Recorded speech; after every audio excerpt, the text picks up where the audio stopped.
All right, welcome back. The 2025 budget was announced just a few hours ago. A lot to take away for the middle class, and of course the tax break is going to be instrumental in what the government feels is the main driver for increasing, expanding consumption and taking the economy to the 5 trillion mark. I'm going to in fact hand it over to our editor-in-chief, Rishabh Gulati. All right, joining us on the telecast is a person you remember recently as the G20 Sherpa. Before that, he ran the Niti Aayog, and before that, a lifetime of service in the public of this country. Amitabh Kant, thank you very much for joining us and taking a few questions. I have to start you with the big ticket item, and it's very happy news for pretty much all of us who earn a salary and or earn a pension. There is going to be not a slight but a substantive change in the tax bracket. What has engendered this? So 1 lakh crores is going to be put into people who earn salaries and direct taxes. So Rishabh, the objective is to really take India's growth to a high trajectory of 8 to 9%, because you need to drive demand. Demand comes from consumption. Consumption leads to demand. Demand leads to production. Production leads to growth, and growth leads to jobs.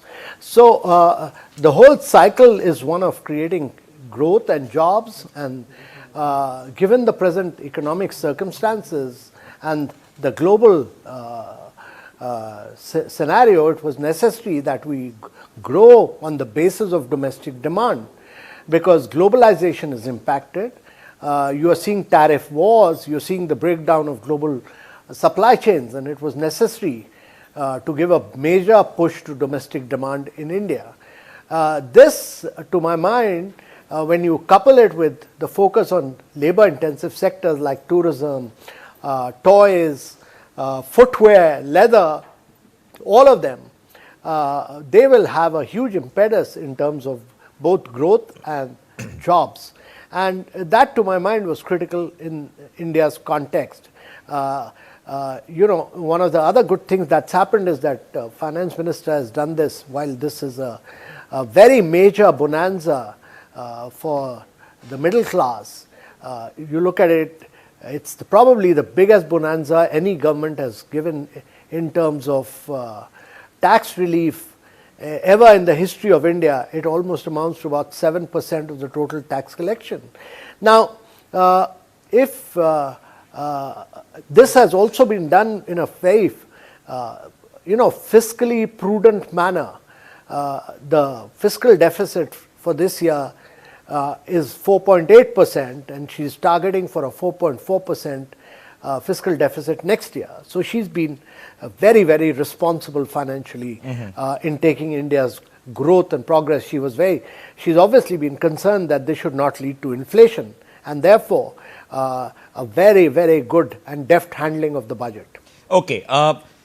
Fiscal deficit, ladies and gentlemen, target is 5%. So we consider anything less than 5%. And the argument is that err on the higher side when growth is a bit slow. So let me ask you then the larger picture question, Amitabh Kant, because if any person steps out onto the highways which are being built at great pace, the airports, the ports, the new trains, we see the markets are buzzing and the people are buying things. But yet the GDP figure seems to be very stubborn. It doesn't want to go above 6-7%. What's happening? So two things. One is that there has to be a greater flow of credit, to my mind. Finance Minister has done a job, and in the long run you need more credit to flow in, which is the job of Reserve Bank of India through the monetary policy. The second is that over the years we've built up a lot of regulatory cholesterol. Every department of the government and regulatory bodies have added a lot of circulars and guideline procedures. And actually both the economic survey and the budget talk about it. We need to take it head on and just eliminate all these very vigorously. The government has talked about a committee which will give a report in 1 year time.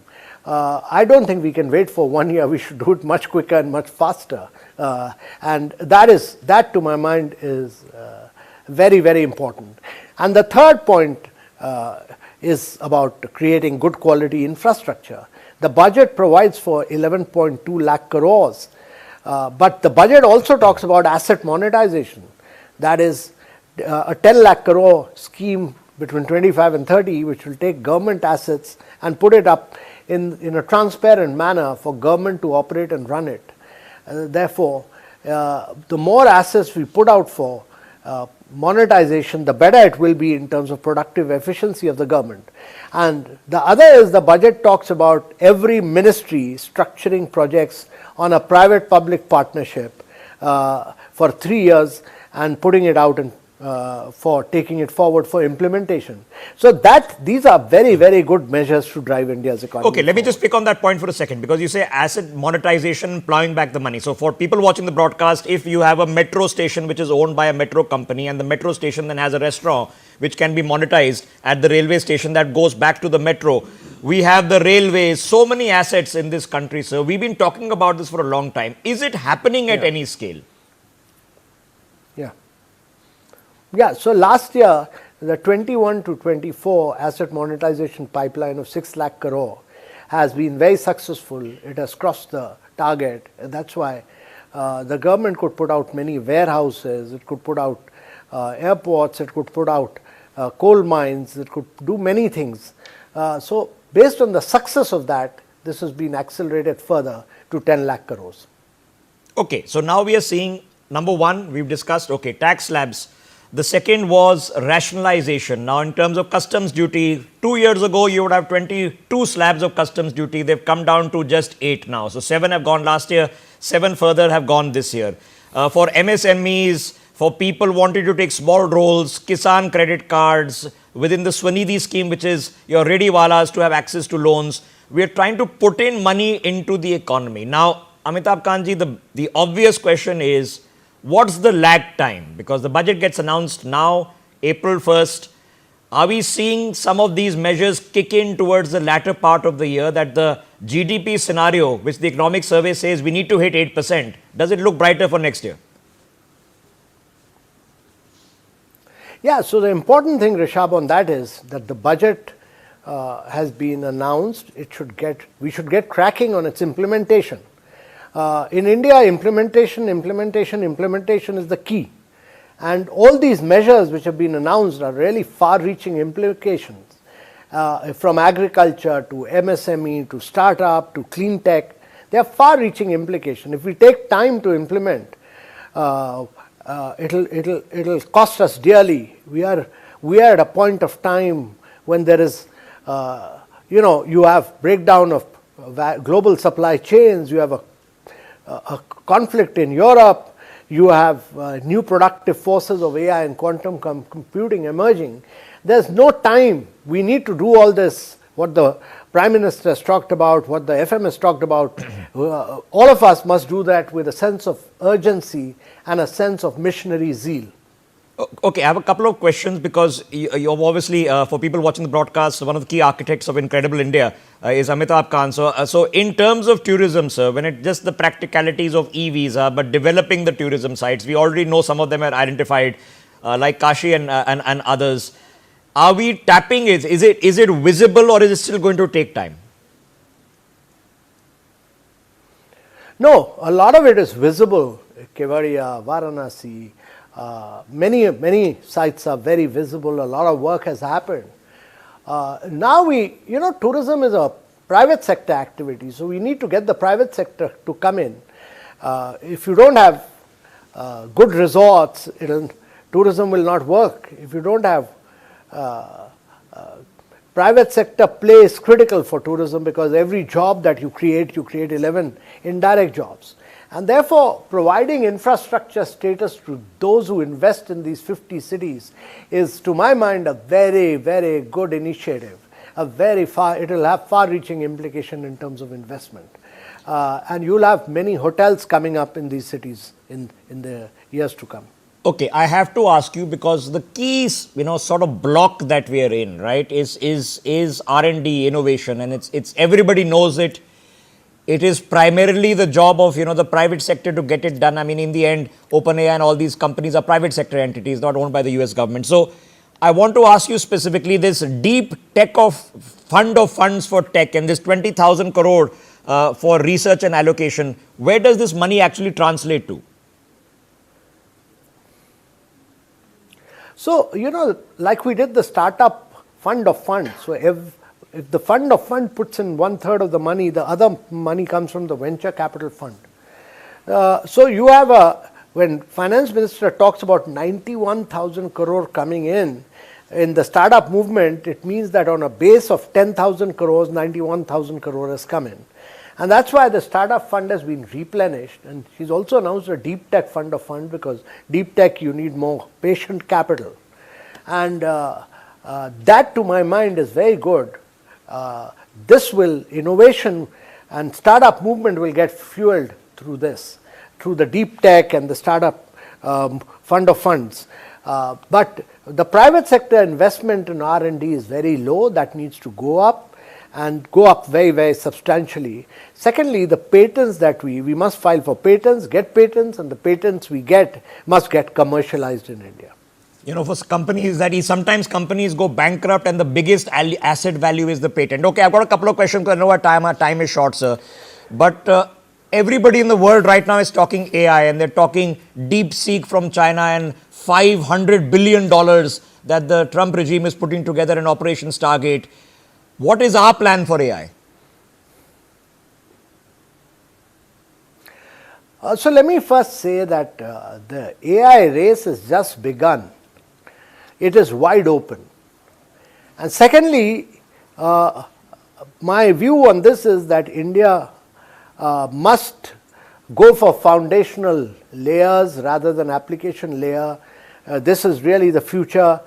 We should really put a lot of resources and provide computing power to our startups and to our universities and colleges. Put a lot of more risk capital like the deep tech fund into areas like this. And thirdly, there's rarely has in cutting edge technology the initial innovator has won. You look at electric vehicles, General Motors was the first one to do it, they went bust. Similarly, in the case of internet, it was Google came much later.